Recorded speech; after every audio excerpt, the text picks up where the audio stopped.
চট্টগ্রামের চান্দগাঁও বাকলী এলাকায় দেখা দিয়েছে তীব্র পানির সংকট। মাঝে মধ্যে যে পানি পাওয়া যায় তাও ময়লা ও দুর্গন্ধযুক্ত বলে অভিযোগ বাসিন্দাদের। নাগরিক অধিকার নিয়ে কাজ করা প্রতিষ্ঠান ক্যাব বলছে এখনও দুর্নীতিবাজ কর্মকর্তার কারণে গ্রাহকের দুর্ভোগ যাচ্ছে না। আর ওয়াসা বলছে সমস্যার সমাধানে একটি প্রকল্প চলমান রয়েছে।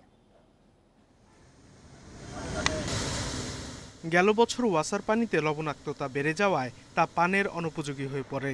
সেই সমস্যা দূর হলেও এখন দেখা দিয়েছে সুপেয় পানির সংকট।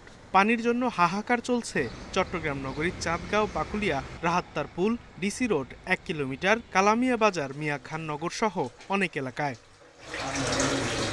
পানি সংকটে থমকে গেছে গৃহস্থলীর কাজসহ দৈনন্দিন নানা কাজকর্ম। বিষয়টি ওয়াসাকে একাধিকবার চিঠি দিয়ে জানিয়েও সুফল মেলেনি বলে অভিযোগ ভুক্তভোগীদের। দুর্গন্ধ পানি, আপনার গোসল করা যায় না, খাওয়া যায় না।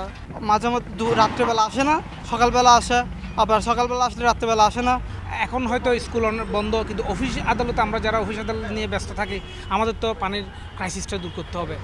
সুপেয় পানি গ্রাহককে দিতে না পারা দুঃখজনক।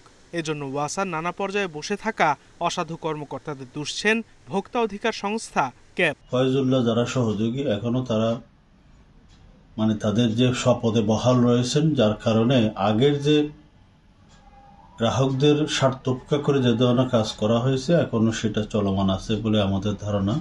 তবে পানিতে ময়লার বিষয় মানতে নারাজ ওয়াসার দাবি, আশপাশের টিউবওয়েলের আয়রন থেকে এ সমস্যা হতে পারে। তবে সংকট সমাধানে নতুন প্রকল্প চলমান রয়েছে। আমাদের WHO যে গাইডলাইন ফলো করে আমরা পানিটা দিই তার রেঞ্জের মধ্যেই আছে। তো এই কারণে এখনো আমাদের ধরেন যে ওইসব এলাকা আরও ইমপ্রুভ করা লাগবে, যার ফলে আমাদের আরেকটা প্রকল্প আসতেছে। চট্টগ্রাম নগরীতে দৈনিক পানির চাহিদা 58 কোটি লিটার। এর বিপরীতে 47 থেকে 48 কোটি লিটার পানি সরবরাহ করে ওয়াসা। Independent news.